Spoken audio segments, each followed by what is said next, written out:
ಎಲ್ಲರಿಗೂ ನಮಸ್ಕಾರ. ನಾನು ನಿಮ್ಮ ಚೆನ್ನ. ಈ ಒಂದು ವಿಡಿಯೋದಲ್ಲಿ 8ನೇ ತರಗತಿ ಸಿರಿ ಕನ್ನಡ ಪ್ರಥಮ ಭಾಷಾ ಕನ್ನಡ ಪಠ್ಯಪುಸ್ತಕದ ಭಾಗ 1 ಪುಸ್ತಕ ಇದು. ಈ ಒಂದು ಭಾಗ 1 ಪುಸ್ತಕದೊಳಗೆ ಪ್ರಿವಿಯಸ್ ಎಲ್ಲ ವಿಡಿಯೋದಲ್ಲಿ ನೋಡೋದು, ಇಲ್ಲಿ ಗದ್ಯ ಭಾಗದಲ್ಲಿ 3 ಅಧ್ಯಯನಗಳು ಪೂರ್ಣಗೊಳಿಸಿದ್ದೀನಿ, ಪದ್ಯ ಭಾಗದಲ್ಲಿ ಎಲ್ಲ ಪೂರ್ಣಗೊಳಿಸಿದ್ದೀನಿ, ಪಠ್ಯ ಪುಸ್ತಕದಲ್ಲಿ ಎಲ್ಲ ಪೂರ್ಣಗೊಳಿಸಿದ್ದೀನಿ. ಇವೆಲ್ಲವೂ ಕೂಡ ಚಿಕ್ಕದಾಗಿ ನಿಮಗೆ ಉತ್ತರ ನೀಡ್ತಾ ಹೋಗಿದ್ದೀನಿ. ಹಾಗಾದ್ರೆ ಈ ಒಂದು ವಿಡಿಯೋದಲ್ಲಿ ನಾವು ಏನ್ ತಿಳಿತಾ ಇದ್ದೀವಿ ಅಂತಕ್ಕಂಥದ್ರಲ್ಲಿ 4ನೇ ಗದ್ಯ ಭಾಗ ಆಗಿರ್ತಕ್ಕಂತಹ ಯಾವುದು ಅಂದ್ರೆ ಯಶೋಧರೆ. ಯಶೋಧರಲ್ಲಿ ಬರ್ತಕ್ಕಂಥ ಅಭ್ಯಾಸದ ಬಗ್ಗೆ ತಿಳಿತಾ ಹೋಗೋಣ. ಇದನ್ನು ಯಾರು ರಚನೆ ಮಾಡಿದ್ದಾರೆ ಅಂದ್ರೆ ಮಾಸ್ತಿ ವೆಂಕಟೇಶ್ ಅಯ್ಯಂಗಾರ್ ಅವರು. ಕಾಣ್ತಾ ಇದ್ದಾರಾ? ಇವರನ್ನೇ. ಹಾಗಾದ್ರೆ ಈ ಒಂದು ಅಧ್ಯಯನದಲ್ಲಿ ಬರ್ತಕ್ಕಂತಹ ಅಭ್ಯಾಸ, ವ್ಯಾಕರಣದ ಮಾಹಿತಿ, ಸಂದರ್ಭಗಳು ಮತ್ತು ಪದಗಳ ಅರ್ಥ ಎಲ್ಲವೂ ತಿಳಿತಾ ಹೋಗೋಣ. ಹಾಗಾದ್ರೆ ಈ ಎಲ್ಲ ವಿವರಣೆ ಅಂತಕ್ಕಂಥ ನಿಮ್ಗೆ ಇಷ್ಟವಾಯ್ತು. ಇಷ್ಟವಾದ್ರೆ ಒಂದು ಲೈಕ್ ಅನೇಕ ವಿಡಿಯೋ ತಲುಪಿಸೋ ತುಂಬ ಸಿಗುತ್ತೆ. ಇನ್ನೊಬ್ರು ಶೇರ್ ಸಾಧ್ಯ. ಇಂಥ ಅನೇಕ ವಿಡಿಯೋ ಚಾನಲ್ ಸಬ್ಸ್ಕ್ರೈಬ್ ಆಗಿ. ಹಾಗೇನೆ ನಿಮ್ಗೆ ಯಾವ ಒಂದು ಅಧ್ಯಯನದ ಅಭ್ಯಾಸ ಬೇಕಂತೇಳಿ ಕೌನ್ಸಿಲಿಂಗ್ ಕಮೆಂಟ್ ಮಾಡಿ. ಆ ಒಂದು ಅಧ್ಯಯನದ ಅಭ್ಯಾಸ ತೆಗಿಲ್ಲ ಪ್ರಯತ್ನ ಬರ್ತೇನೆ ಅಂತ ಹೇಳ್ತಾ ಹಾಗೆ ತಿಳಿತಾ ಹೋಗೋಣ ಬನ್ನಿ. ಯಾವ ರೀತಿ ನೋಡಿಸ್ಬೇಕು ಅದನ್ನು ತಿಳಿಸ್ತಾ ಹೋಗ್ತಾನೆ ಬನ್ನಿ. ಓಕೆ, ಇಲ್ಲಿ ನೋಡಿ ಮಕ್ಕಳೇ, ಪದಗಳ ಅರ್ಥ ಅಂತಕ್ಕಂಥ ತಿಳಿತಾ ಹೋಗೋಣ. ಓಕೆನಾ? ಈ ಪದಗಳ ಅರ್ಥ ಯಾಕೆ ತಿಳಿಬೇಕಂದ್ರೆ ನಿಮ್ಮ ಶಬ್ದ ಸಂಪತ್ತು ಜಾಸ್ತಿ ಆಗುತ್ತೆ. ಈ ಒಂದು ಅಧ್ಯಯನ ಓದುವಾಗ ಈ ಅರ್ಥಗಳು ಗೊತ್ತಿತ್ತು ಅನ್ಕೋರಿ, ಪಾಠ ಅಂತಕ್ಕಂಥ ಚೆನ್ನಾಗಿ ಅರ್ಥ ಆಗ್ತಾ ಹೋಗ್ತದೆ. ಓಕೆನಾ? ರೈಟ್, ಒಂದೊಂದು ಆಯ್ತು ತಿಳಿಸ್ತಾ ಹೋಗ್ತೇನೆ. ಆಣ್ಮ ಅಂದ್ರೆ ಒಡೆಯ ಅಥವಾ ಸ್ವಾಮಿ ಅಂತ ಕರಿತೇವೆ. ಆಶಿಸು ಅಂದ್ರೆ ಬಯಸು ಅಂತಕ್ಕಂಥದ್ದು. ಉದ್ಘಾತೃ ಅಂತ ಋತ್ವಿಜ ಅಂತೇಳಿ. ಯಜ್ಞದಲ್ಲಿ ಸಮಾಗಮನವನ್ನು ಹಾಡುವವನು ಅಂತಕ್ಕಂಥದ್ದು. ಎನಿತು ಅಂದ್ರೆ ಎಷ್ಟು ಅಂತಕ್ಕಂಥದ್ದು. ಎಸಗಲಿ ಅಂದ್ರೆ ಆಶೀರ್ವದಿಸಲಿ ಅಂತಕ್ಕಂಥದ್ದು. ಕವಿ ಅಂದ್ರೆ ಆವರಿಸು ಅಥವಾ ಮುತ್ತು ಅಂತಕ್ಕಂಥ ಅರ್ಥ ಕೊಡುತ್ತೆ. ಕಾನನ ಅಂದ್ರೆ ಕಾಡು, ಅರಣ್ಯ ಅಂತಕ್ಕಂಥ ಅರ್ಥ ಕೊಡುತ್ತೆ. ಚೇತನ ಅಂದ್ರೆ ಶಕ್ತಿ, ಚೈತನ್ಯ ಅಂತಕ್ಕಂಥ ಅರ್ಥ ಕೊಡುತ್ತೆ. ತರಗು ಅಂದ್ರೆ ಕುಂದುವಿಕೆ. ಓಕೆನಾ? ಇರುಳು ಅಂದ್ರೆ ರಾತ್ರಿ ಅಂತಕ್ಕಂಥ ಅರ್ಥ ಕೊಡುತ್ತೆ. ತುಡುಕಿ ಅಂದ್ರೆ ಕಸಿದುಕೊಂಡು ಅಂತಕ್ಕಂಥದ್ದು ಅಥವಾ ಕಿತ್ತುಕೊಳ್ಳು ಅಂತ ಅರ್ಥ ಕೊಡುತ್ತೆ. ತೊಳಲು ಅಂದ್ರೆ ಚಿಂತೆ ಮಾಡು, ಶ್ರಮ ಪಡು ಅಂತಕ್ಕಂಥ ಅರ್ಥ ಕೊಡುತ್ತೆ. ಪರಿಪಾಲಿಸು ಅಂದ್ರೆ ರಕ್ಷಣೆ ಮಾಡುವಂತಕ್ಕಂಥದ್ದು ಅಥವಾ ಕಾಪಾಡು ಅಂತಕ್ಕಂಥ ಅರ್ಥ ಕೊಡುತ್ತೆ. ಬೇಹು ಅಂದ್ರೆ ಗುಪ್ತಾಚಾರ ಅಂತಕ್ಕಂಥದ್ದು. ಮಂಕು ಅಂದ್ರೆ ಭ್ರಾಂತಿ. ವಿನೋದ ಅಂದ್ರೆ ಹಾಸ್ಯ ಅಂತಕ್ಕಂಥದ್ದು ಅರ್ಥ ಕೊಡುತ್ತೆ. ಅದೇ ರೀತಿಯಾಗಿ ಉತ್ಸುಕತೆ ಅಂತಕ್ಕಂಥ ಅರ್ಥ ಕೊಡುತ್ತೆ. ವೃಂದ ಅಂದ್ರೆ ಸಮೂಹ, ಗುಂಪು ಅಂತಕ್ಕಂಥ ಅರ್ಥ ಕೊಡುತ್ತೆ. ಸಂದೇಹ ಅಂದ್ರೆ ಅನುಮಾನ. ಸತಿ ಅಂದ್ರೆ ಹೆಂಡತಿ ಅಂತಕ್ಕಂಥದ್ದು. ಸಲಹು ಅಂದ್ರೆ ಕಾಪಾಡು ಅಂತಕ್ಕಂಥದ್ದು. ಸುತೆ ಅಂದ್ರೆ ಮಗಳು ಅಂತಕ್ಕಂಥದ್ದು. ಹವನ ಅಂದ್ರೆ ಹೋಮ, ಯಜ್ಞ ಅಂತಕ್ಕಂಥ ಅರ್ಥ ಕೊಡುತ್ತೆ. ಹಸುಳೆ ಅಂದ್ರೆ ಮಗು ಅಂತಕ್ಕಂಥ ಅರ್ಥ ಕೊಡುತ್ತೆ. ಓಕೆನಾ? ಓಕೆ, ಇದಾದ ನಂತರ ಏನ್ ಕೊಟ್ಟಿದ್ದಾರೆ ಅಂದ್ರೆ ಅಭ್ಯಾಸ ಅಂತಕ್ಕಂಥ ಕೊಟ್ಟಿದ್ದಾರೆ. ಕೆಳಗಿನ ಪ್ರಶ್ನೆ ಒಂದು ವಾಕ್ಯದಲ್ಲಿ ಉತ್ತರಿಸು. ಈ 5 ಪ್ರಶ್ನೆ ಯಾವ ರೀತಿ ಉತ್ತರ ಬರೆಯಬೇಕು ಅದನ್ನು ತಿಳಿಸ್ತಾ ಹೋಗ್ತೇನೆ ಮಕ್ಕಳೇ. ಗದ್ಯ ಭಾಗ 4 ಅಂತಕ್ಕಂಥದ್ದು ಚಿಕ್ಕದ ಅಕ್ಷರದಲ್ಲಿ ಬರೀತಾ ಹೋಗಿ. ಅದಾದ ನಂತರ ಪಾಠದ ಹೆಸರಿದೆಯಲ್ಲ ಯಶೋಧರೆ ಅಂತಕ್ಕಂಥದ್ದು ದಪ್ಪನ ಅಕ್ಷರ ಬರೆದು ಕೆಳಗಿನ ಅಂಡರ್ಲೈನ್ ಮಾಡಿ. ಅದಾದ ನಂತರ ಏನ್ ಮಾಡ್ತೀರಾ ಅಂತಂದ್ರೆ ಈ ಒಂದು ಅಧ್ಯಯನದ ಅಭ್ಯಾಸ ಯಾವತ್ತು ಬರೀತಿರ್ತಾರೆ ಆ ಡೇಟ್ ನಲ್ಲಿ ಬರೀತಾ ಹೋಗಿ. ಕೃತಿಕಾರರ ಪರಿಚಯ ಅಂತಕ್ಕಂಥ ಬರೀತಾ ಹೋಗಿ. ಕವಿ ಯಾರು ಅಂತಂದ್ರೆ ಮಾಸ್ತಿ ವೆಂಕಟೇಶ್ ಅಯ್ಯಂಗಾರ್ ಅವರು. ಕಾಣ್ತಾ ಇದ್ದೀರಾ? ಇವರೇ. ಜನನ 6/6/1891 ಅಂತಕ್ಕಂಥದ್ದು. ಜನ್ಮಸ್ಥಳ ಕೋಲಾರ ಜಿಲ್ಲೆಯ ಮಾಸ್ತಿ ಗ್ರಾಮದವರಿರು. ಶಿಕ್ಷಣ ಏನ್ ಪಡೆದರೆ? ಇಂಗ್ಲಿಷ್ ನಲ್ಲಿ MA ಪದವೀಧರರಾಗಿರ್ತಕ್ಕಂಥದ್ದು. ವೃತ್ತಿ ಅಸಿಸ್ಟೆಂಟ್ ಕಮಿಷನರ್ ಆಗಿ ಕೆಲಸ ಮಾಡಿದರೆ. ಅದೇ ರೀತಿಯಾಗಿ ಕಾವ್ಯನಾಮ, ಇವರ ಕಾವ್ಯನಾಮ ಏನಂದ್ರೆ ಶ್ರೀನಿವಾಸ ಅಂತಕ್ಕಂಥದ್ದು ಇವರ ಕಾವ್ಯನಾಮ ಆಗಿರ್ತಕ್ಕಂಥದ್ದು. ಕೃತಿಗಳು ಅನೇಕ ಕೃತಿಗಳು ಬರೆದರೆ. ಯಾವ್ಯಾವು ಅಂತ ಪ್ರಮುಖವಾಗಿ ನೋಡಿದರೆ ಗೌತಮಿ ಹೇಳಿದ ಕತೆ, ಕುಚೇಲನ ಭಾಗ್ಯ, ಸಾರಿಪುತ್ರನ ಕೊನೆಯ ದಿನಗಳು, ಹೇಮಕೂಟದಿಂದ ಬಂದ ಮೇಲೆ ಅಂತಕ್ಕಂಥದ್ದು, ಚಿಕ್ಕವೀರ ರಾಜೇಂದ್ರ ಅಂತಕ್ಕಂಥದ್ದು. ಅದ ನಂತರ ಇವರಿಗೆ ಪ್ರಶಸ್ತಿ ಬಂದಿರತಕ್ಕಂಥದ್ದು ಯಾವ್ಯಾವು ಅಂತ ನೋಡಿದರೆ ಪ್ರಶಸ್ತಿ ಜ್ಞಾನಪೀಠ ಪ್ರಶಸ್ತಿ 1983ರಲ್ಲಿ ಇವರಿಗೆ ಬಂದಿರತಕ್ಕಂಥದ್ದು. ನಿಧನ ಹೊಂದುತ್ತಾರೆ 6/6/1986ರಲ್ಲಿ ನಿಧನ ಹೊಂದುತ್ತಾರೆ. ಓಕೆನಾ? ಅದ ನಂತರ ಪ್ರಸ್ತುತ ಗದ್ಯದ ಆಯ್ಕೆ. ಅಯ್ಯಂಗಾರ ಯಶೋಧರೆ ನಾಟಕದಿಂದ ಆಯ್ಕೆ ಮಾಡಿದರೆ ಇದು ಅಂತಕ್ಕಂಥದ್ದು ನೋಡ್ತೇವೆ. ಓಕೆನಾ? ಅದಾದ ನಂತರ ನೀವು ಅಭ್ಯಾಸ ಬರೀತಾ ಹೋಗ್ಬೇಕಾಗುತ್ತೆ. ಓಕೆನಾ? ರೈಟ್, ಇಲ್ಲಿ ಅಭ್ಯಾಸ ನೋಡ್ತಾ ಹೋಗೋಣವಾ? ಇಲ್ಲ ರೀ ಮಕ್ಕಳೇ, ಅಭ್ಯಾಸ ಅಂತ ಬರೀರಿ. ಮೊದಲನೇ ಪ್ರಶ್ನೆ ಇಲ್ಲಿ ಮೊದಲೇನು ಕೊಟ್ಟಿದ್ರೆ ಕೊಟ್ಟಿದ್ದಾರೆ. ಕೆಳಗಿನ ಪ್ರಶ್ನೆ ಒಂದು ವಾಕ್ಯದಲ್ಲಿ ಉತ್ತರಿಸಿ ಅಂದರೆ ಒಂದೊಂದು ವಾಕ್ಯದಲ್ಲಿ ನಿಮಗೆ ಉತ್ತರಿಸ್ತಾ ಹೋಗ್ತೇನೆ. ಓಕೆನಾ? ಮೊದಲನೇ ಪ್ರಶ್ನೆ, ಯಶೋಧರೆ ಮತ್ತೊಮ್ಮೆ ಯಾರನ್ನು ನೀಡಬೇಕೆಂದು ರಾಜ್ಯದಲ್ಲಿ ಬೇಡುತ್ತಾಳೆ? ಅದ್ರಿಗಿನ ಉತ್ತರ. ಅದೇ ರೀತಿಯಾಗಿ ಬರೀತಾ ಹೋಗಿ, ಯಶೋಧರೆ ಮತ್ತೊಮ್ಮೆ ತನ್ನ ಪತಿಯನ್ನು ಅಂತ ಬರೆದ್ರೆ ಸಾಕು, ಉಳಿದೆಲ್ಲ ಪ್ರಶ್ನೆ ಇದೆ, ನೀಡಬೇಕೆಂದು ರಾಜನಲ್ಲಿ ಬೇಡುತ್ತಾಳೆ ಅಂತಕ್ಕಂಥದ್ದು ಉತ್ತರ ಆಗಿರುತ್ತೆ. ಓಕೆ, ಎರಡನೇ ನೋಡಿ, ತಂದೆಯನ್ನು ಕರೆತರಲು ಹೋಗುವೆನೆಂದು ಹೇಳಿದವರಾರು? ಯಾರು ಅಂದ್ರೆ ಉತ್ತರ ಸೇಮ್ ಅದೇ ರೀತಿಯಾಗಿ, ತಂದೆಯನ್ನು ಕರೆತರಲು ಹೋಗುವೆನೆಂದು ರಾಹುಲ ಹೇಳಿದನು ಅಂತಕ್ಕಂಥದ್ದು. ರಾಹುಲ್ ಅಂತ ನೆನ್ಪಿಟ್ರೆ ಸಾಕು. ಆ ನಂತರ ಮೂರನೇ ಪ್ರಶ್ನೆ ಕೊಟ್ಟಿದ್ದಾನೆ ನೋಡಿ ಇಲ್ಲಿ, ರಾಜನಿಗೆ ಕನಸಿನ ವಿಚಾರವನ್ನು ತಿಳಿಸಿದವರಾರು? ಯಾರು ತಿಳಿಸ್ತಾರೆ ಅಂದ್ರೆ ಉತ್ತರ, ರಾಜನಿಗೆ ಕನಸಿನ ವಿಚಾರವನ್ನು ಅಂಬಿಕೆ ತಿಳಿಸಿದಳು ಅಂತಕ್ಕಂಥದ್ದು. ಓಕೆ, ನಾಲ್ಕನೇ ನೋಡಿ, ಏನ್ ಕೊಟ್ಟಿದ್ದಾರೆ ನಾಲ್ಕನೇ ಅಂದ್ರೆ, ಸಂಪ್ರದಾಯಕ್ಕೆ ವಿರುದ್ಧವಾದದ್ದು ಯಾವುದು ಅಂತ ಕೇಳಿದ್ರೆ ಉತ್ತರ, ಸನ್ಯಾಸಿಯಾದವನು ಸತಿಯನ್ನು ನೋಡುವುದು. ಸತಿಯನ್ನು ನೋಡುವುದು ಸಂಪ್ರದಾಯಕ್ಕೆ ವಿರುದ್ಧವಾದದ್ದು ಅಂತಕ್ಕಂಥದ್ದು ಇಲ್ಲಿ ಉತ್ತರ ಆಗಿರುತ್ತೆ. ಓಕೆನಾ, ಮುಂದೆ ನೋಡ್ತೋಣ. ಐದನೇ ಪ್ರಶ್ನೆ ನೋಡಿ, ಈಗ ನೀನಿರುವ ರೀತಿ ಯಾವುದೆಂದು ಯಶೋಧರೆಯನ್ನು ರಾಜ ಕೇಳಿದನು ಅಂತ ಕೇಳಿದರೆ. ಓಕೆ, ಉತ್ತರ ನೋಡಿ, ಅದೇ ರೀತಿ ಬರಿತಾ ಹೋಗಿ, ಈಗ ನೀನಿರುವ ರೀತಿ ಸನ್ಯಾಸತ್ವದ ಸ್ಥಿತಿ ಎಂದು ಯಶೋಧರೆಗೆ ರಾಜ ಕೇಳಿದನು ಅಂತಕ್ಕಂಥ ನೋಡ್ತೇವೆ. ಮುಂದೆ ನೋಡ್ತೋಣ ಬನ್ನಿ. ಇಲ್ಲಿ ನೋಡಿ, ಆ ಅಭ್ಯಾಸದಲ್ಲಿ ಆ ಅಂತಕ್ಕಂಥದ್ದು ಮುಗಿತಲ್ಲ, ಇಲ್ಲಿ ಆ ಅಂತಕ್ಕಂಥದ್ದು ಏನ್ ಕೊಟ್ಟಿದ್ದಾರೆ ಇಲ್ಲಿ ನೋಡೋದ್ರಲ್ಲಿ, ಈ ಕೆಳಗಿನ ಪ್ರಶ್ನೆಗೆ 2-3 ವಾಕ್ಯಗಳಲ್ಲಿ ಉತ್ತರಿಸಿ ಅಂತಿದೆ. ಈ ಒಂದು ಪ್ರಶ್ನೆ ಯಾವ ರೀತಿ ಬರೆಯೋಕು ನೋಟ್ಸ್ನಲ್ಲಿ ಅಂತ ತಿಳಿಸ್ತಾ ಹೋಗ್ತೇನೆ ಬನ್ನಿ. ಇಲ್ಲಿ ನೋಡಿ ಮಕ್ಕಳೇ, ಆ ಅಂತಕ್ಕಂಥ ಬರೆದು ಈ ಕೆಳಗಿನ ಪ್ರಶ್ನೆಗೆ 2-3 ವಾಕ್ಯಗಳಲ್ಲಿ ಉತ್ತರಿಸಿ ಅಂತ ಬರೀರಿ. ಮೊದಲನೇ ಪ್ರಶ್ನೆ, ರಾಜನನ್ನು ಪೀಠದಲ್ಲಿ ಕುಳ್ಳಿರಿಸಿ ಯಶೋಧರೆ ಏನಂತ ವಿನಂತಿಸುತ್ತಾಳೆ ಅಂದ್ರೆ ಉತ್ತರ, ರಾಜನನ್ನು ಪೀಠದಲ್ಲಿ ಕುಳ್ಳಿರಿಸಿ ಯಶೋಧರೆ ತನ್ನ ಪತಿ ಸಿದ್ಧಾರ್ಥನನ್ನು ತನಗೆ ಮರಳಿ ನೀಡುವಂತೆ ವಿನಂತಿಸುತ್ತಾಳೆ, ತನ್ನನ್ನು ರಕ್ಷಿಸಬೇಕೆಂದು ರಾಜನಲ್ಲಿ ಬೇಡಿಕೊಳ್ಳುತ್ತಾಳೆ ಅಂತಕ್ಕಂಥದ್ದು ನೋಡ್ತೇವೆ. ಓಕೆ, ಅದ ಅಂತ ಎರಡನೇ ಪ್ರಶ್ನೆ ಏನ್ ಕೊಟ್ಟಿದ್ದಾರೆ ಅಂತಕ್ಕಂಥ ನೋಡಾರಲ್ಲಿ, ಯಶೋಧರೆ ಮಂಡಿಯೂರಿ ನಮಸ್ಕರಿಸುತ್ತಾ ಏನು ಹೇಳ್ತಾಳೆ ಅಂದ್ರೆ ಇಲ್ಲಿ ಉತ್ತರ ನೋಡಿ, ಯಶೋಧರೆ ಮಂಡಿಯೂರಿ ನಮಸ್ಕರಿಸುತ್ತಾ ರಾತ್ರಿ ಆಗುತ್ತಿದೆ ಎಂದು ತನ್ನ ದುಃಖವನ್ನು ರಾಜನ ಮುಂದೆ ವ್ಯಕ್ತಪಡಿಸುತ್ತಾಳೆ, ತನ್ನನ್ನು ಈ ಸಂಕಷ್ಟದಿಂದ ಉದ್ಧರಿಸಿ ರಕ್ಷಿಸಬೇಕೆಂದು ರಾಜನಲ್ಲಿ ವಿನಂತಿಸುತ್ತಾಳೆ ಅಂತಕ್ಕಂಥದ್ದು ಇಲ್ಲಿ ಉತ್ತರ ನೋಡ್ತೇವೆ.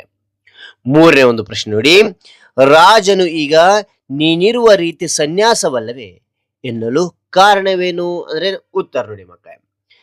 ಉತ್ತರ, ಯಶೋಧರೆಯು ಸಿದ್ಧಾರ್ಥನನ್ನು ನೆನೆಯುತ್ತಾ ತಾನೂ ಸನ್ಯಾಸಿಯಂತೆ ಸರಳ ಉಡುಪನ್ನು ಧರಿಸಿದ್ದಳು, ಆದ್ದರಿಂದ ರಾಜನು ಈಗ ನೀನಿರುವ ರೀತಿ ಸನ್ಯಾಸಿ ಅಲ್ಲವೇ ಎಂದು ಕೇಳುತ್ತಾನೆ ಅಂತಕ್ಕಂಥದ್ದು ನೋಡ್ತೇವೆ. ಆ ನಂತರ ನಾಲ್ಕನೇ ಪ್ರಶ್ನೆ, ಯಶೋಧರೆಯ ಆಂತರ್ಯದಲ್ಲಿರುವ ಸಂದೇಹವೇನು ಅಂತೇಳಿ ಪ್ರಶ್ನೆ ಕೇಳಿದ್ರೆ ಉತ್ತರ ನೋಡಿ, ಯಶೋಧರೆಯ ತನ್ನ ಪತಿ ಸಿದ್ಧಾರ್ಥನನ್ನು ಮತ್ತೆ ನೋಡುವ ಭಾಗ್ಯ ಇದೆಯೋ ಇಲ್ಲವೋ ಎಂಬ ಸಂದೇಹವಿತ್ತು, ತನ್ನ ಮಗನಿಗೆ ತಂದೆಯನ್ನು ನೋಡುವ ಅವಕಾಶ ಸಿಗುವುದೋ ಇಲ್ಲವೋ ಎಂದು ಚಿಂತಿಸಿದಳು ಅಂತಕ್ಕಂಥ ನೋಡ್ತೇವೆ. ಓಕೆನಾ. ಓಕೆ, ಇಲ್ಲಿ ಮಕ್ಕಳೇ ಆ ಅಂತಕ್ಕಂಥದ್ದಾಯ್ತು. ಇಲ್ಲಿ ಈ ಕೊಡಿದ್ರೆ ಈ ಕೆಳಗಿನ ಪ್ರಶ್ನೆಗೆ 4-5 ವಾಕ್ಯಗಳಲ್ಲಿ ಉತ್ತರಿಸಿ. ಈ 2 ಪ್ರಶ್ನೆ ನೋಡ್ತೋಣವಾ. ಇಲ್ಲಿ ಮಕ್ಕಳೇ ಈ ಅಂತಕ್ಕಂಥದ್ದು ಈ ಕೆಳಗಿನ ಪ್ರಶ್ನೆಗೆ 4-5 ವಾಕ್ಯಗಳಲ್ಲಿ ಉತ್ತರಿಸಿ ಅಂತಕ್ಕಂಥದ್ದು. ಮೊದಲನೇ ಪ್ರಶ್ನೆ, ಬೇಹಿನವರು ಕಳಿಸಿರುವ ವಿಚಾರದಲ್ಲಿ ರಾಹುಲನ ಅಭಿಪ್ರಾಯವೇನು ಅಂತೇಳಿ ಪ್ರಶ್ನೆ ಕೇಳಿದರೆ ಉತ್ತರ, ರಾಹುಲನು ಬೇಹುಗಾರರನ್ನು ಕಳುಹಿರುವುದನ್ನು ಒಪ್ಪುವುದಿಲ್ಲ, ತಂದೆಯನ್ನು ನೋಡಲು ತಾನೇ ಸ್ವತಃ ಹೋಗಬೇಕೆಂದು ಹೇಳುತ್ತಾನೆ, ತಾನು ತಂದೆಯನ್ನು ಎಂದಿಗೂ ನೋಡಿಲ್ಲದ ಕಾರಣ ಅವರನ್ನು ಭೇಟಿ ಮಾಡುವ ಆಸೆ ಬಹಳವಾಗಿದೆ ಎಂದು ತಿಳಿಸುತ್ತಾನೆ, ತಂದೆಯನ್ನು ಕರೆದುಕೊಂಡು ಮರಳಿ ಬರುತ್ತೇನೆ ಎಂದು ತಾಯಿಗೆ ಧೈರ್ಯ ಹೇಳುತ್ತಾನೆ ಅಂತಕ್ಕಂಥದ್ದು ಇಲ್ಲಿ ನೋಡ್ಬೋದು. ಮೊದಲನೇ ಪ್ರಶ್ನೆ.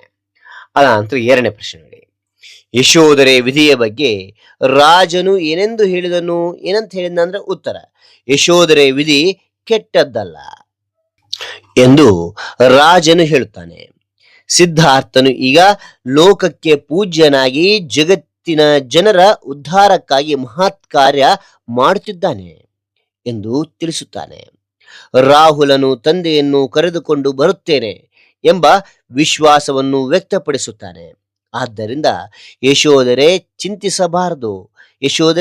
ಚಿಂತಿಸಬಾರದು ಎಂದು ಧೈರ್ಯ ಹೇಳುತ್ತಾನೆ ಅಂತಕ್ಕಂಥದ್ದು ನೋಡ್ತೇವೆ. ಓಕೆ, ಮುಂದೇನು ನೋಡ್ತೋಲ್ವಾ? ಓಕೆ, ಇಲ್ಲಿ ನೋಡಿ ಮಕ್ಕಳೇ, ಈ ಅಂತಕ್ಕಂಥದ್ದಾಯ್ತು. ಇಲ್ಲಿ ಈ ಅಂತಕ್ಕಂಥದ್ದು ಕೊಟ್ಟಿದ್ದಾರೆ. ಏನ್ ಕೊಟ್ಟಿದ್ದಾರೆ ಅಂದ್ರೆಗಿನ ಕೆಳಗಿನ ಹೇಳಿಕೆಗಳಿಗೆ ಸಂದರ್ಭ ಸಹಿತ ಸ್ವಾರಸ್ಯವನ್ನು ಬರೀರಿ ಅಂತ ನೋಡ್ತೋಲ್ವಾ? ಈ ಅಂತಕ್ಕಂಥದ್ದು ಕೆಳಗಿನ ಹೇಳಿಕೆಗಳಿಗೆ ಸಂದರ್ಭ ಸಹಿತ ಸ್ವಾರಸ್ಯವನ್ನು ಬರೆಯಿರಿ ಅಂತಿದೆ. ಓಕೆನಾ? ಮೊದಲನೇ ಸಂದರ್ಭ, ಸೋದರಿಯ ಸುತೆ ಎಂದು ಎಳೆತನದಲ್ಲೇ ನನ್ನ ಕರೆ ತಂದು ಸಾಕಿದಿರಿ. ಉತ್ತರ ಆಯ್ಕೆ ನೋಡಿ. ಈ ವಾಕ್ಯವನ್ನು ಮಾಸ್ತಿ ವೆಂಕಟೇಶ ಅಯ್ಯಂಗಾರ್ ಅವರ ಯಶೋಧರೆ ಎಂಬ ಗದ್ಯದಿಂದ ಆರಿಸಿಕೊಳ್ಳಲಾಗಿದೆ ಅಂತಕ್ಕಂಥ ನೋಡ್ತೇವೆ. ಇಲ್ಲಿ ಸಂದರ್ಭಕ್ಕೆ ಆಯ್ಕೆ ಅಂತಕ್ಕಂಥ ಮೊದಲು ಬರೀಬೇಕಾಗುತ್ತೆ, ಆ ನಂತರ ಸಂದರ್ಭ ಬರೀಬೇಕಾಗುತ್ತೆ.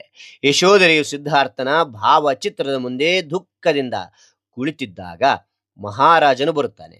ಆಗ ತನ್ನ ಪತಿಯನ್ನು ಮರಳಿ ಕರೆಸಬೇಕೆಂದು ವಿನಂತಿಸುವ ಸಂದರ್ಭದಲ್ಲಿ ಈ ಮಾತನ್ನು ಹೇಳುತ್ತಾಳೆ ಅಂತಕ್ಕಂಥ ನೋಡ್ತೇವೆ.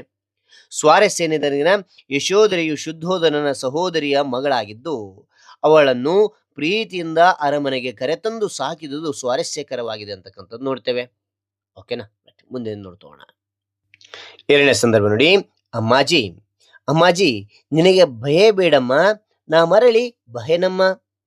ಉತ್ತರ ಆಯ್ಕೆ ಅಂತಕ್ಕಂಥದ್ದು. ಈ ವಾಕ್ಯವನ್ನು ಮಾಸ್ತಿ ವೆಂಕಟೇಶ ಅಯ್ಯಂಗಾರ್ ಅವರ ಯಶೋಧರೆ ಎಂಬ ಗದ್ಯದಿಂದ ಆರಿಸಿಕೊಳ್ಳಲಾಗಿದೆ ಅಂತಕ್ಕಂಥ ನೋಡ್ತೇವೆ.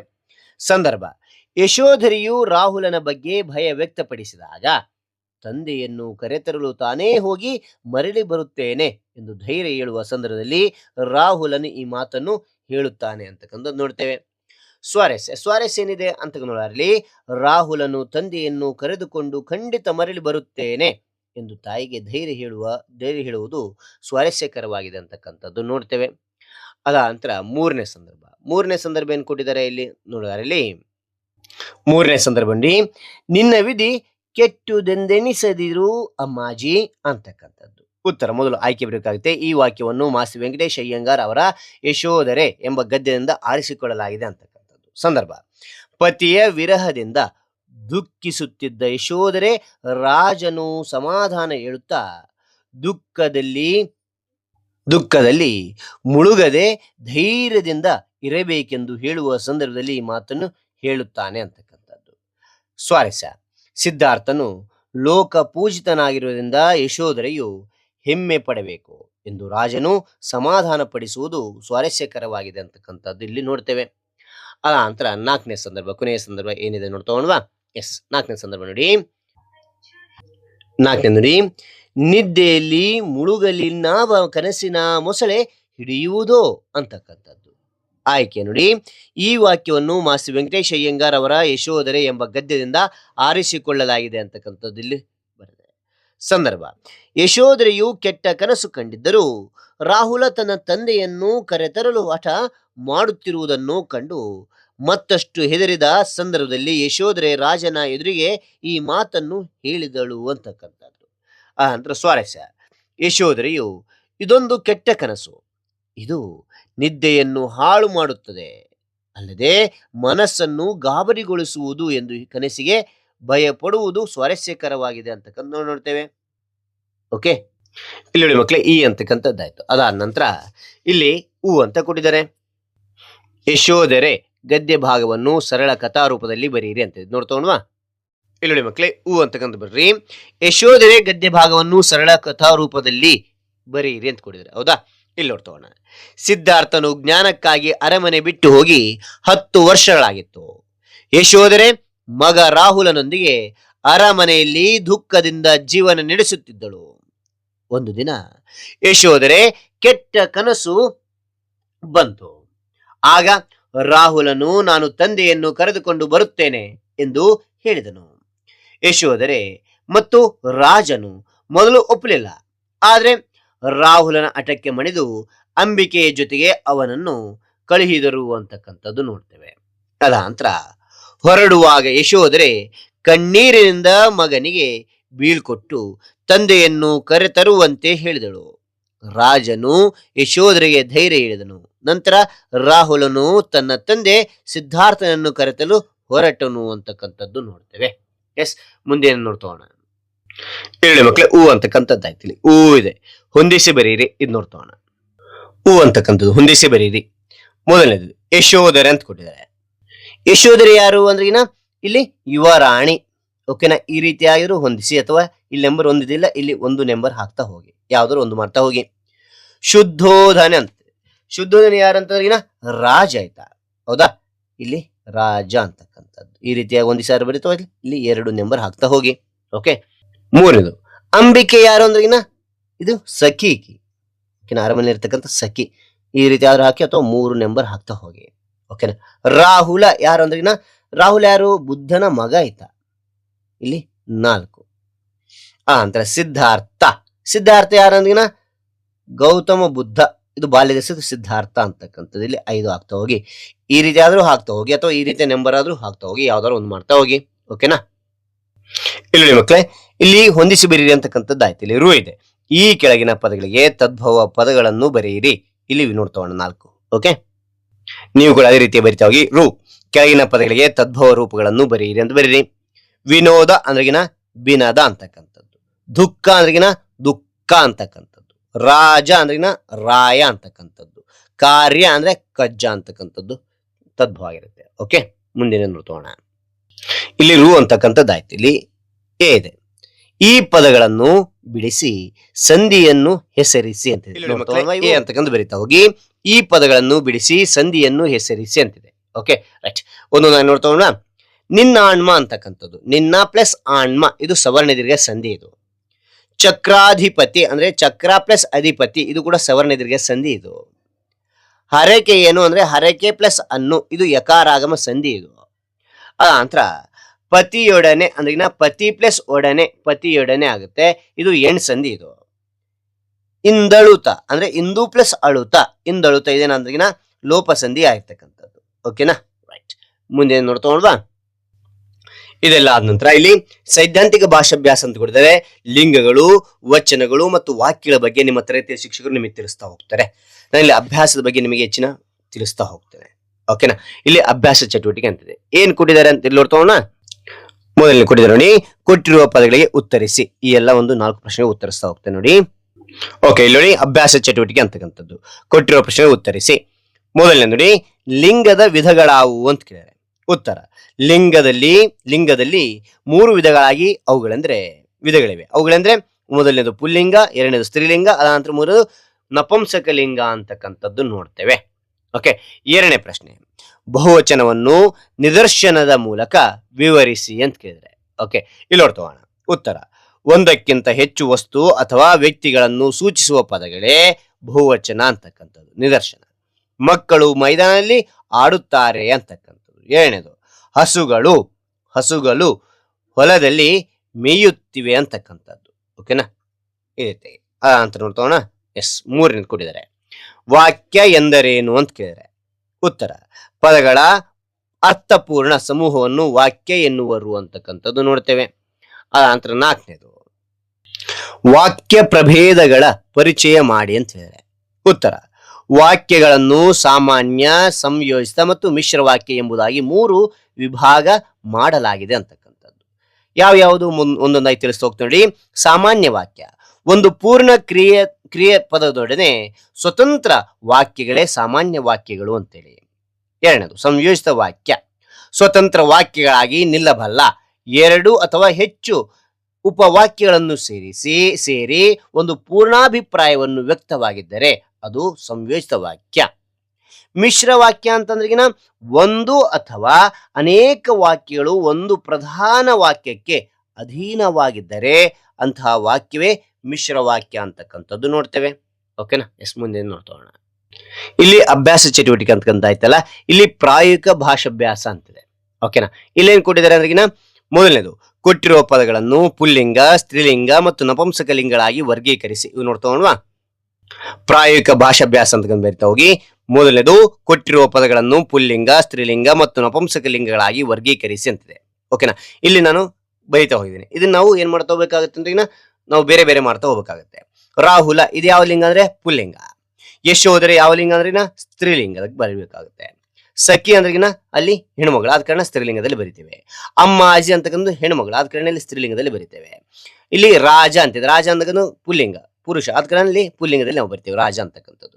ವಿಧಿ ಅಂತಕ್ಕಂಥದ್ದು ಪುಲ್ಲಿಂಗ ಅಲ್ಲ ಸ್ತ್ರೀಲಿಂಗ ಅಲ್ಲ, ಆದ ಕಾರಣ ನಪುಂಸಕಲಿಂಗದಲ್ಲಿ ಬರಿತೇವೆ. ಅಂಬಿಕೆ ಅಂತಂದ್ರೆ ಹೆಣ್ಮಗಳು, ಅದಕ್ಕೆ ಹೆಸರು ಇಲ್ಲಿ ಬರೆದಿದ್ದೇನೆ. ಓಕೆನಾ. ಲೋಕ ಅಂದ್ರೆ ಪುಲ್ಲಿಂಗ ಅಲ್ಲ ಸ್ತ್ರೀಲಿಂಗ ಅಲ್ಲ, ಆದ ಕಾರಣ ಇಲ್ಲಿ ಬರೆದಿದ್ದೇನೆ. ಅರಮನೆ ಇದು ಪುಲ್ಲಿಂಗ ಅಲ್ಲ ಸ್ತ್ರೀಲಿಂಗ ಅಲ್ಲ, ಇಲ್ಲಿ ನಪುಂಸಕಲಿಂಗದಲ್ಲಿ ಬರೆದಿದ್ದೇನೆ. ತಂದೆ ಇದು ಗಂಡು ಮಗನ ಹೆಸರಾಗ್ತದೆ.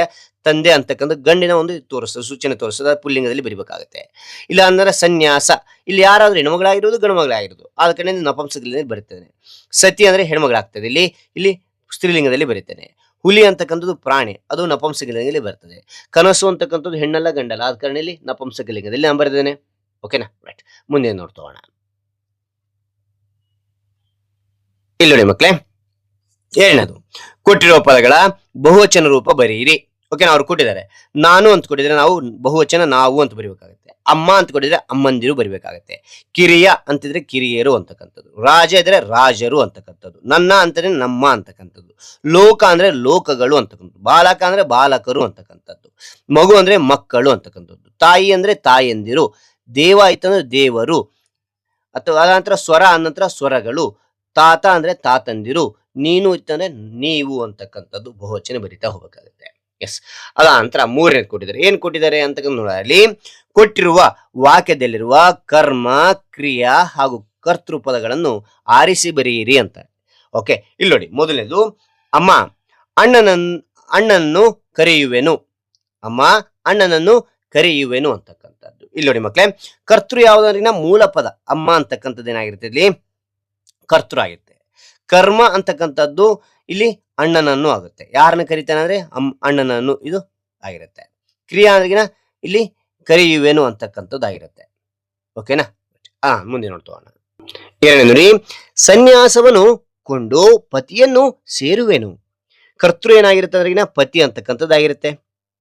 ಕರ್ಮ ಯಾವ್ದ್ರೆ ಸನ್ಯಾಸವನ್ನು, ಯಾವುದನ್ನಂದ್ರಿಗಿನ ಸನ್ಯಾಸವನ್ನು ಯಾವುದು ಅಂತ ಪ್ರಶ್ನೆ ಹಾಕಿದ್ರೆ ಯಾವ ಕರ್ಮ ಪದ ಬರುತ್ತೆ. ಇಲ್ಲಿಗೆ ಅಂತ ನಾವು ಪ್ರಶ್ನೆ ಹಾಕಿದ್ರೆ ಸೇರುವೇನು ಅಂತಕ್ಕಂಥ ಬರುತ್ತೆ. ಇದು ಕ್ರಿಯಾಪದ ಆಗಿರುತ್ತೆ.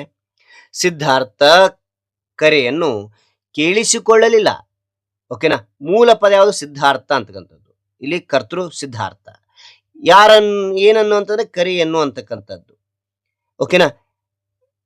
ಏನನ್ನು ಅಂತ ಪ್ರಶ್ನೆ ಆಗಿದೆ, ಕ್ರಿಯಾಪದ ಬರುತ್ತೆ. ಕೇಳಿಸಿಕೊಳ್ಳಲಿಲ್ಲ ಅಂತಕ್ಕಂಥದ್ದು ಇದು ಕ್ರಿಯಾಪದ ಆಗಿರುತ್ತೆ. ಓಕೆ. ರೈಟ್. ಅದ ನಂತರ ನಾಲ್ಕನೇದು ಕೊಟ್ಟಿದ್ದಾನೆ. ಏನ್ ಕೊಟ್ಟಿದ್ದಾನೆ ನಾಲ್ಕನೇದು ನೋಡ್ತೋಣ. ಕೊಟ್ಟಿರುವ ಸಾಮಾನ್ಯ ವಾಕ್ಯಗಳನ್ನು ಸಂಯೋಜಿತ ವಾಕ್ಯಗಳಾಗಿ ಪರಿವರ್ತಿಸಿ ಅಂತ ಹೇಳಿದರೆ ಪರಿವರ್ತಿಸಿ ಬರೆಯಿರಿ. ಇಲ್ಲಿ ಏನು ಕೊಟ್ಟಿದ್ದಾರೆ ಅಂದ್ರೆ ಸಾಮಾನ್ಯ ವಾಕ್ಯ ಕೊಟ್ಟಿದ್ದಾರೆ. ಇಲ್ಲಿ 3 ಪದಗಳು ಕೊಟ್ಟಿದ್ದಾರೆ. ಇದು ಸಂಯೋಜಿತ ವಾಕ್ಯ ನಾವು ಬರಿಬೇಕಾಗುತ್ತೆ. ಇಲ್ಲಿ ನೋಡ್ತೋಣ. ವಾಸುವಿನ ತಲೆಗೆ ಹಾಕಿದ ಎಣ್ಣೆ ಹಣೆಯ ಮೂಲಕ ಇಳಿದು ಕಣ್ಣುಗಳನ್ನು ಪ್ರವೇಶಿಸಿತು. ಅದಾನಂತರ ಅವನ ಕಣ್ಣುಗಳು ಉರಿಯತೊಡಗಿದವು. ಅವನು ಕಣ್ಣುಗಳನ್ನು ಬಟ್ಟೆಯಿಂದ ಉಜ್ಜತೊಡಗಿದನು ಅಂತಕ್ಕಂಥ ಬೇರೆ ಬೇರೆ ವಾಕ್ಯ, ಸಾಮಾನ್ಯ ವಾಕ್ಯ. ಇದನ್ನ ಸಂಯೋಜಿತ ಕೂಡಿಸಿ ಬರಬೇಕಾಗುತ್ತೆ ನೋಡಿ. ವಾಸುವಿನ ತಲೆ ಹಾಕಿದ ಎಣ್ಣೆ, ವಾಸುವಿನ ತಲೆಗೆ ಹಾಕಿದ ಎಣ್ಣೆ ಹಣೆಯ ಮೂಲಕ ಇಳಿದು ಕಣ್ಣುಗಳನ್ನು ಪ್ರವೇಶಿಸಿತು. ಆಗ ಅಂತಕ್ಕಂಥ ಸೇರಿಸ್ಬೇಕತ್ತೆ. ಆಗ ಅವನ ಕಣ್ಣುಗಳು ಉರಿಯತೊಡಗಿದವು. ಆದ್ದರಿಂದ ಮತ್ತೆ ಸೇರಿಸ್ಬೇಕತ್ತೆ, ಈ ಪದ ಸೇರಿಸ್ಬೇಕತ್ತೆ. ಆದ್ದರಿಂದ ಅವನು ಕಣ್ಣುಗಳನ್ನು ಬಟ್ಟೆಯಿಂದ ಉಜ್ಜತೊಡಗಿದನು ಅಂತಕ್ಕಂಥದ್ದು ಇಲ್ಲಿ ಬರಿಬೇಕಾಗುತ್ತೆ. ಓಕೆನಾ. ಇಲ್ಲಿ ಪೂರಕ ಪಾಠ ಅಂತ ಪೂರಕ ಓದು ಅಂತ ಕೊಟ್ಟಿದ್ದಾರೆ. ಯಾವ್ದ್ರ ಬಗ್ಗೆ ಅಂದ್ರೆ ಡಾಕ್ಟರ್ ಪ್ರಭುಶಂಕರ್ ರವರ ಬುದ್ಧ ನಾಟಕ ಚಕ್ರ ಗೀತ ನಾಟಕಗಳನ್ನು ಓದಿರಿ ಅಂತಿದೆ. ನಿಮ್ಮ ಗ್ರಂಥಾಲಯ ಇದ್ರೆ ಇಸ್ಕೊಂಡು ಓದ್ಬೋದು. ಆ ನಂತರ ದರಾ ಬೇಂದ್ರೆಯವರ ಬುದ್ಧ ಕವನವನ್ನು ಓದಿರಿ ಅಂತೆ. ನಿಮ್ಮ ಶಿಕ್ಷಕರ ಹತ್ರ ಅಥವಾ ಗ್ರಂಥಾಲಯ ಇದ್ರಿನ ಇಸ್ಕೊಂಡು ಓದ್ರಿ ಮಕ್ಕಳೇ. ಓಕೆನಾ. ರೈಟ್. ಹಾಗಾದ್ರೆ ಇಲ್ಲಿ ಏನ್ ನೋಡ್ತೋಣ. ಹಾಗಾದ್ರೆ ಈ ಎಲ್ಲ ವಿವರಣೆ ಅಂತಕ್ಕಂಥ ನಿಮಗೆ ಇಷ್ಟವಾಯ್ತು. ಇಷ್ಟವಾದ ಒಂದು ಲೈಕ್ ಅನೇಕ ವಿಡಿಯೋ ಪ್ರೋತ್ಸಾಹ ತುಂಬ ಸಿಗುತ್ತೆ. ಇನ್ನೊಬ್ರು ಶೇರ್ ಮಾಡಲು ಸಾಧ್ಯ. ಅನೇಕ ವಿಡಿಯೋ ಚಾನಲ್ ಸಬ್ಸ್ಕ್ರೈಬ್ ಆಗಿ. ಹಾಗಾದ್ರೆ ಏನಾದ್ರು ಡೌಟ್ ಇತ್ತಾ ಕಾಮೆಂಟ್ ಮಾಡಿ. ನಾನು ಓದಿ ತಿಳ್ಕೊಂಡು ಅದಕ್ಕೆ ರೆಸ್ಪಾನ್ಸ್ ಕೊಡ್ಲಿಕ್ಕೆ ನಾನು ಪ್ರಯತ್ನ ಪಡ್ತೇನೆ. ಹಾಗಾದ್ರೆ ಮತ್ತೊಂದು ಹೊಸ ವಿಷಯದೊಂದಿಗೆ ಮತ್ತೊಂದು ಹೊಸ ವಿಡಿಯೋದಿಂದ ಭೇಟಿ ಆಗ್ತೇನೆ. Thank you for watching. Bye ಮಕ್ಕಳೇ.